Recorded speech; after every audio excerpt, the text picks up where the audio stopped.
कली युग, तो कली राक्षस और कली युग दोनों को खत्म करेंगे भगवान कल्कि। विवाद भी है। अच्छा। संभल कौन सा, उत्तर प्रदेश का या संभल उड़ीसा का? भगवान कल्कि का जो साथ देंगे वो खुद भगवान हनुमान देंगे। ऐसा कहते हैं कि जब वो चोट के निशान भर जाएंगे तब ये मान लिया जाए कि अब कल्कि आएंगे। हाल ही में सिनेमा घरों में एक फिल्म रिलीज हुई है कल्कि। इस फिल्म को लेकर फैंस में काफी ज्यादा एक्साइटमेंट है और उसी के साथ ही कई सारे सवाल भी है कि आखिरकार कल्कि कौन है। वहीं बता दें कि इस फिल्म में साउथ के सुपरस्टार प्रभास भी हैं और उन्हीं के साथ साथ अमिताभ बच्चन के किरदार के बारे में भी जो है कई सारे सवाल लोगों के मन में आ रहे हैं कि आखिरकार उन्होंने कौन सा किरदार निभाया है और इनकी आगे की कहानी क्या है। इसी मूवी के बारे में और भगवान कल्कि के बारे में जानने के लिए आज हम आपके पास ये वीडियो लेकर आए हैं। मेरे साथ स्टूडियो में मौजूद है मेरे वरिष्ठ पत्रकार वरुण सर मौजूद हैं जो भगवान कल्कि के बारे में हमें बताएंगे और मैं आपका बहुत बहुत स्वागत करती हूँ अमर उजाला में। सर, भगवान कल्कि को लेकर जो है कई सारे सवाल है लोगों के मन में, तो आखिरकार भगवान कल्कि कौन है और ये कहाँ जन्म लेंगे? सबसे पहले तो जो भी दर्शक हमारे वीडियो को देख रहे हैं उनका बहुत बहुत स्वागत है अमर उजाला के इस खास वीडियो में। बात जब हम भगवान कल्कि की करते हैं, कल्कि अवतार की करते हैं, तब बहुत सारी चीज़ें सामने आती हैं राधा। सबसे बड़ी बात ये कि भगवान कल्कि जो हैं भगवान विष्णु के 10वें अवतार होंगे और ऐसा कहा गया है। कल्कि पुराण एक ग्रंथ है, एक पुराण है जिसमें इस सब तमाम बातों को लिखा गया है। ऐसा बताया जाता है, कहा जाता है, मान्यताएं हैं कि कल्कि जो भगवान हैं वो यूपी के संभल गांव में जन्म लेंगे। अब इस पे विवाद भी है। अच्छा। संभल कौन सा, उत्तर प्रदेश का या संभल उड़ीसा का, या संभाला नाम की एक जगह है जो एक काल्पनिक जगह है जिसके बारे में सिर्फ किंवदंतियां हैं, जिसको कभी किसी ने देखा नहीं है, या वहां तो कौन से वाले संभल में भगवान कल्कि जन्म लेंगे। एक बात तो कल्कि का अवतार होगा, ये भगवान विष्णु का 10वां अवतार होगा और कल्कि एक राक्षस को मारेंगे। जिस राक्षस को वो मारेंगे उसका नाम है कली।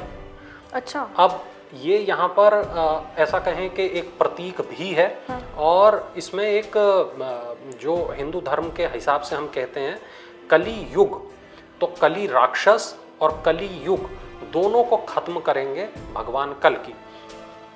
एक साइकिल है राधा, और ये जो साइकिल है जिसमें सबसे पहले सतयुग है, इसके बाद त्रेता युग है, इसके बाद द्वापर युग है और अंत में कलयुग है। जब कलयुग खत्म होगा तब एक बार फिर सतयुग की शुरुआत होगी।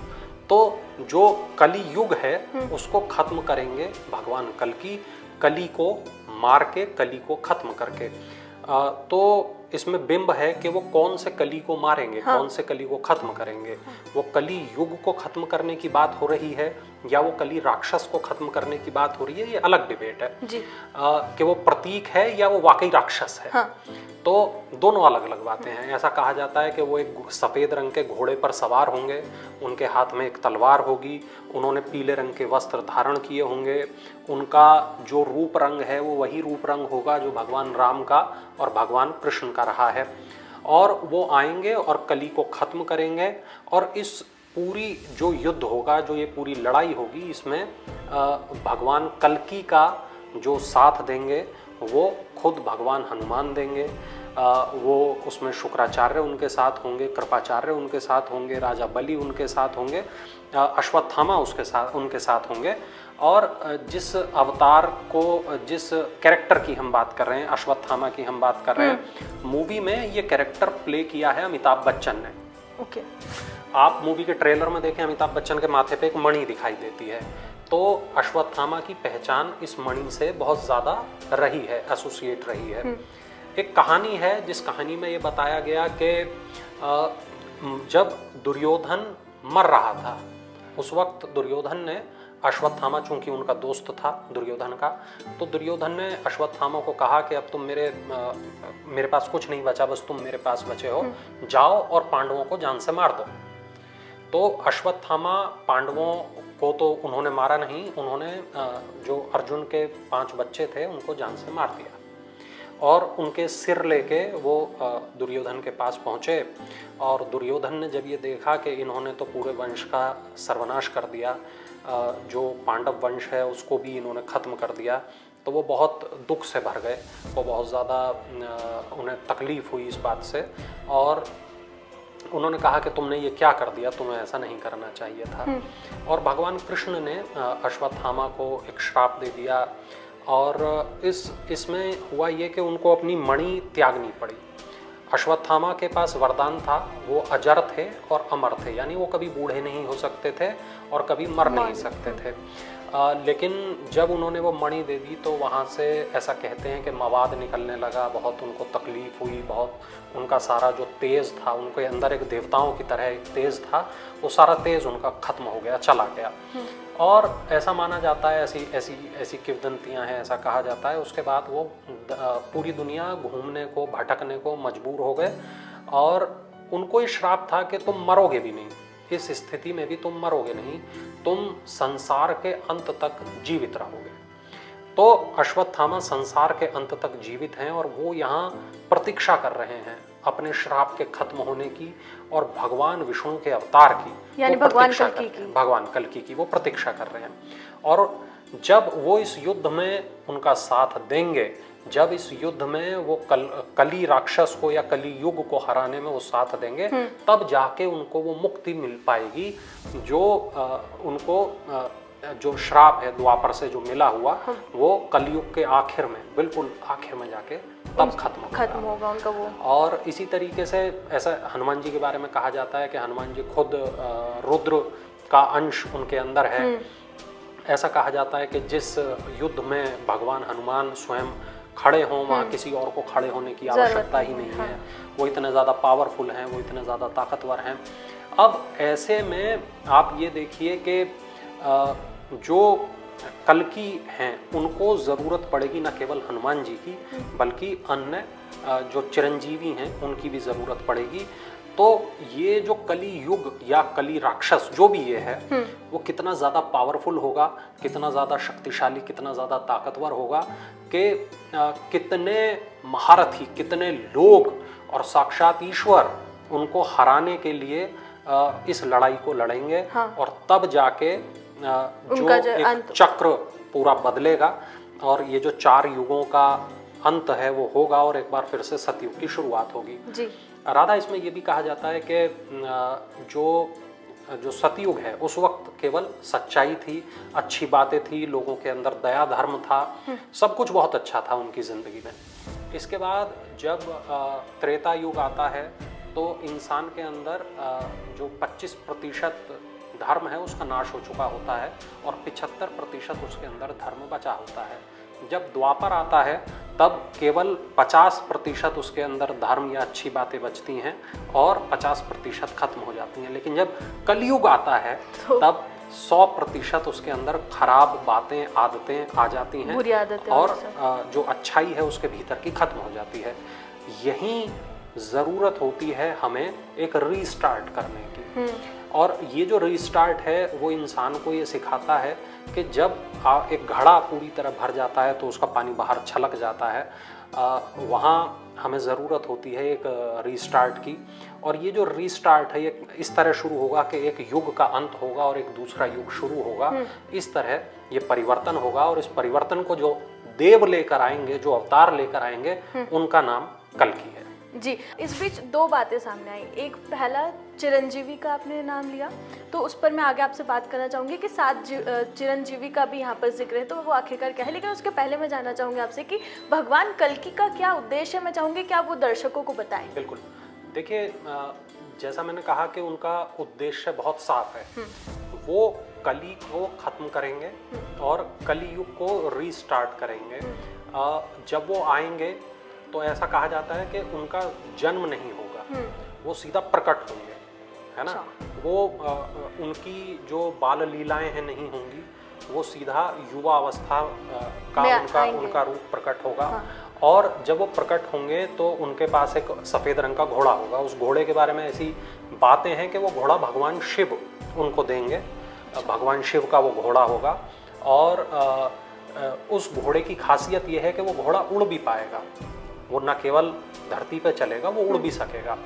तो अब ये मान लें कि कलयुग में जहाँ पे हम ये देखते हैं कि उड़ने वाली बहुत सी चीज़ें हैं, हेलीकॉप्टर हमारे पास है, हमारे पास एरोप्लेन है, हमारे पास फाइटर जेट है, तो अगर हम ये कहें कि कोई ऐसी डिवाइन उनके पास स्ट्रक्चर कुछ ऐसा होगा जो उड़ पाएगा, तो कोई मुझे हैरानी की बात नहीं है। शायद जब हम पुरानी किताबों की लिखी बातें पढ़ते हैं तो उसे एज इट इज़ नहीं लेना चाहिए। वो कई बार प्रतीक होते हैं, वो कई बार बिंब होते हैं, वो कई बार लोगों को समझाने के लिए कुछ बात कहती जाती हैं। तो हम ये कह सकते हैं उनके पास कोई ऐसी उड़ने वाली मैकेनिकल वस्तु होगी जो शायद धरती पे भी काम करेगी और शायद वो आसमान में भी काम करेगी। अब बात की वो कहाँ जन्म लेंगे, इस पे मैंने बताया कि विवाद है। उड़ीसा में वो पैदा होंगे, मतलब उड़ीसा में वो प्रकट होंगे संभलपुर नाम की जगह पर, या उत्तर प्रदेश के संभल में वो प्रकट होंगे। ये एक विवाद का विषय है। इंटरनेट पर इसको लेकर कई सारी थ्योरी और चर्चाएं हैं। हालांकि पिछले दिनों पीएम मोदी खुद संभल गए। वहाँ संभल धाम है, संभल धाम की वहाँ पर काफ़ी बड़ा मंदिर है, मैं खुद भी वहाँ जा चुका हूँ। और जो वहाँ के अभी महंत हैं, जो पुजारी हैं, उनका कहना यह है कि जिस तरीके की बातें पुराणों में लिखी हुई हैं, जो लोकेशन दिखाई बताई पुराणों में गई है, उससे यही प्रतीत होता है कि वो गंगा के नज़दीक होगा, यानी कि वो उत्तर प्रदेश का संभल हो सकता है। एक जो तीसरी थ्योरी है जो ये बताती है वो शंभाला या संभाला नाम की जगह होगी। उसके बारे में एक बहुत इंटरेस्टिंग थ्योरी है। ऐसा कहते हैं कि जो शख्स संभाला से होता है वो ना कभी बुजुर्ग होता है, ना वो कभी मरता है, और वहाँ पे अजर अमर होने का जो चीज़ है वो छुपी हुई है। ऐसा कहा जाता है कि जो एक कुनलुन की पहाड़ियों में, हिमालय का एक पूरा इलाका जिसको कई बार ऐसा सिर्फ मानते हैं, थ्योरी में है, देखा कभी किसी ने नहीं, ऐसा माना जाता है हिमालय में एक ऐसी जगह है, एक ऐसा गेट है जहाँ से आप संभाला के अंदर प्रवेश कर सकते हैं। उसको सिद्धाश्रम भी कहते हैं, उसको ज्ञानगंज भी कहते हैं, कई थ्योरीज हैं। तो इंसान जो वहाँ जाता है वो वहाँ टाइम रुक जाता है, उसको कभी बुढ़ापा नहीं आता, वो कभी मरता नहीं, उसको वहाँ हील हो जाता है। अगर वो बीमार होता है या चोट लगी होती है तो वो हील भी हो जाता है। थ्योरीज ऐसी हैं कि इसके बारे में जब चीन की सरकार को पता चला, चीन की फौज को पता चला, तो बहुत वक्त तक उन्होंने इसकी तलाश की, और हिमालय की पहाड़ियों में चूंकि वो इस तरीके से फैला हुआ है तो वहाँ पर उन्होंने तलाश की, मगर कभी उन्हें ये गेट नहीं मिल सका। अच्छा। इसके बारे में माना जाता है ये शायद कोई स्टार गेट है, ये किसी दूसरे यूनिवर्स में जाने का रास्ता है। थ्योरीज हैं, कोई इसमें फैक्ट कुछ ऐसा नहीं है। तो थ्योरीज के मुताबिक ये बात है। तो क्या वहां से कल्कि आएंगे, या कल्कि संभल उत्तर प्रदेश, या कल्कि संभल उड़ीसा? तो कल्कि कहाँ से आएंगे नहीं पता। मोटी थ्योरी यूपी वाली ज्यादा लोग मानते हैं। और इसके बाद उनके पास घोड़ा होगा, व्हाइट कलर का एक घोड़ा होगा, वो पीले रंग के कपड़े पहने होंगे, उनके हाथ में तलवार होगी, और वो खत्म करेंगे कली नाम के राक्षस को। फिर वो बिंब वाली बात, प्रतीक वाली बात कि वो कली राक्षस होगा या वो कली युग होगा, ये भी एक बिंब और प्रतीक वाली। तो यहाँ पर एक और सवाल है, जैसा कि आपने अभी बताया कि सफ़ेद घोड़े पर आएंगे, मतलब उनके पास तलवार होगी। तो अगर हम भगवान कल्कि के अवतार के बारे में अगर हम बात करें, तो जो पुराणों में जो लिखा गया है, जो उनके बारे में एक उल्लेख है, उसमें उनके अवतार के बारे में कैसा बताया गया है? क्या भगवान राम जैसा होगा, कृष्ण जैसा होगा, या किस तरीके का उनका अवतार होगा? हाँ, देखिए यही बात बताई गई है कि जो भगवान विष्णु हैं, हम सब जानते हैं कि वो उनका जो रंग है वो गोरा नहीं है, वो वाइट नहीं है, वो उनके बारे में यही कहा जाता है वो श्याम वर्ण के हैं। तो उनका जो कलर है वो श्याम वर्ण का होगा, और उनको चूंकि भगवान विष्णु को पीले रंग के कपड़े पसंद हैं तो वो पीले रंग के कपड़े पहने होंगे। और उनकी जो पावर्स हैं वो बिल्कुल एकदम भगवान विष्णु जैसी ही होंगी, एकदम एग्जैक्ट। हाँ। क्योंकि हम अभी तक ये मानते हैं कि भगवान कृष्ण पूर्ण अवतार हैं, तो अब कल्कि भी एक पूर्ण अवतार होंगे। पूर्ण अवतार का अर्थ यह है कि वो एकदम क्लोन मैं कहूँ तो होंगे 100%। कृष्ण नहीं, भगवान विष्णु से। अच्छा, भगवान विष्णु से। जी।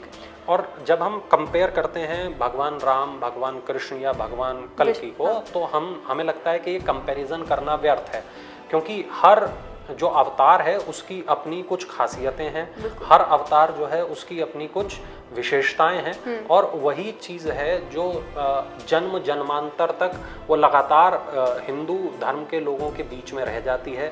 लोग उनको याद रखते हैं और उनकी जो बताई हुई शिक्षाएं हैं उन पर चलने की वो लोग कोशिश करते हैं। जी, सफेद घोड़े का जिक्र भी आया था, तो मैं चाहूंगी कि दर्शकों को आप बताएं कि सफेद घोड़े की कहानी आखिरकार क्या है, क्योंकि इंटरेस्टिंग है कुछ। जी, देखिए, जैसा मैंने बताया कि भगवान शिव का ये घोड़ा है। हाँ। और संभल में एक घोड़े की प्रतिमा है, एक घोड़े की मूर्ति है। उस घोड़े की मूर्ति पर कुछ चोट के निशान है। ऐसा कहते हैं कि जब वो चोट के निशान भर जाएंगे तब ये मान लिया जाए कि अब कल्कि आएंगे। और वो जो चोट के निशान है वो धीरे धीरे साल दर साल भर रहे हैं, ऐसा कहा जाता है। जो जिस मूर्ति पर वो चोट है। बिल्कुल। अब भारत देखिए चमत्कारों का देश है। यहाँ पर गणेश जी की प्रतिमा दूध पीती है। यहाँ तमाम ऐसी किंवदंतियां हैं, बहुत सारे अलग ऐसे मंदिर हैं जहाँ भगवान भैरव, काल भैरव वो शराब का सेवन करते हैं। तो इस चीज़ में बिल्कुल हैरानी नहीं कि कोई ऐसी मूर्ति है जिस पर चोट का निशान है और वो चोट का निशान अपने आप भर रहा है। और माना जाता है कि जब वो निशान पूरी तरह खत्म हो जाएगा, भर जाएगा, तब भगवान खुद वहाँ पर प्रकट होंगे और वो जो घोड़ा है वो भगवान के साथ चलेगा। ये तो काफ़ी इंटरेस्टिंग फैक्ट जो है वो सामने, कहानी जो है सामने आई है। चिरंजीवी का भी बीच में जिक्र था, तो मैं चाहूँगी कि आप उसके बारे में हमें बताइए कि सात चिरंजीवी का भगवान कल्कि से क्या कनेक्शन है। देखिए, चिरंजीवी का अर्थ है चिर मतलब बहुत लंबे वक्त तक, चिर मतलब हमेशा, और जीवी मतलब जीवित रहने वाला व्यक्ति। हमेशा जीवित रहने वाला जो व्यक्ति है उसे हम चिरंजीवी कहते हैं। आपने देखा होगा, कहते हैं चिरंजीवी भव पुराने धारावाहिकों में। तो वो जो चिरंजीवी है, हमेशा जीवित रहो और हमेशा खुश रहो, उस तरीके का एक ये कंसेप्ट है। तो चिरंजीवी जो हैं ये वो लोग हैं जो हमेशा जीवित रहते हैं, चारों युगों तक ये लोग जीवित रहते हैं। जिसमें सबसे पहला जो नाम है वो भगवान हनुमान का है। इसके बाद नाम विभीषण का है। विभीषण की जब हम बात करते हैं, देखिए हनुमान की जब बात करते हैं तो हनुमान का मतलब पावर, साक्षात शक्ति। तो हनुमान जी की पावर होगी वहाँ पे। जब हम बात करते हैं विभीषण की, तो विभीषण के पास पुष्पक विमान था। विभीषण के पास श्रीलंका की नॉलेज थी। वहाँ का साइंस ऐसा माना जाता है कि बहुत ज़्यादा बहुत अच्छा साइंस था। जब आज से इतने बरस पहले, इतने हजारों साल पहले, जब वो सोने के महल बना सकते हैं, सोने की लंका बना सकते हैं, जब वो स्टार गेट का निर्माण कर सकते हैं, जब वो पुष्पक विमान उनके पास हो सकता है, तो वो टेक्निक उनके पास होगी। हालांकि कहते तो ये भी हैं कि लंका ना तो सोने की वो लंका उनकी थी, ना वो पुष्पक विमान उनका था, लेकिन हाँ, चूंकि वो वहाँ रहते थे तो उन्हें वो ऑपरेट करना आता था। उन्होंने वो चीज़ें, वो साइंस को सीखा था। और विभीषण के बारे में ये माना जाता है कि उनकी जो पढ़ाई लिखाई है, जो उनकी नॉलेज है, वही उनका सबसे बड़ा हथियार है। इसके बाद आप बात करते हैं कृपाचार्य की। कृपाचार्य महाभारत काल के योद्धा हैं। कृपाचार्य कौरवों और पांडवों के गुरु हैं। कृपाचार्य के पास ऐसे कई हथियार हो सकते हैं जिससे वो कली की सेना को खत्म करेंगे। इसके बाद जब आप बात करते हैं राजा बलि की, तो वामन अवतार जब भगवान का हुआ, भगवान विष्णु का, तब के राजा बाली जो है वो पाताल में उनको भेज दिया गया था और कहा था कि जब मैं कल्कि के रूप में अवतार लूँगा तब तुम्हें मेरी मदद के लिए रहना होगा। तो राजा बलि की यहाँ पर जिक्र है। तो राजा बलि अपने आप में बहुत बड़ा नाम थे, पूरी दुनिया में उनका राज था। तो उस तरीके से ये 7 या 8, कुछ जगह 8 बताते हैं, कुछ जगह 7 बताते हैं। तो ये इस तरह चिरंजीवी मौजूद हैं। और ये जब कली से लड़ाई करेंगे भगवान कल्कि, तब ये भगवान कल्कि की मदद करेंगे कली को खत्म करने में और एक बार फिर सतयुग की शुरुआत करने में। जी, ये सारी बातें सुन के I feel goosebumps right now, क्योंकि भगवान कल्कि के बारे में जब से ये मूवी रिलीज़ हुई और उसके पहले भी काफ़ी ज़्यादा जो है इनके बारे में लोग रिसर्च कर रहे थे, सर्च कर रहे थे कि ये भगवान कल्कि आखिरकार कौन है, कैसा इनका अवतार होगा। ये तमाम जानकारी हमारे वरिष्ठ पत्रकार वरुण सर ने आपको दी है। ये जानकारी आपको कैसी लगी हमें कमेंट सेक्शन में बताना ना भूलें, और ऐसे ही तमाम पॉडकास्ट के लिए, जानकारियों के लिए अमर उजाला को सब्सक्राइब करना बिल्कुल ना भूलें। और इस वीडियो में कमेंट सेक्शन में ज़रूर बताएं कि ये वीडियो आपको कैसा लगा, और ऐसे ही लगातार जो है जानकारियाँ हम आप तक लेते आएंगे। आप बने रहें हमारे चैनल के साथ। नमस्कार, धन्यवाद। अगर आप ये वीडियो YouTube पर देख रहे हैं तो हमारे चैनल को सब्सक्राइब करें और बेल आइकन को दबाना ना भूलें। अगर आप Facebook पर ये वीडियो देख रहे हैं तो हमारे पेज को लाइक करें।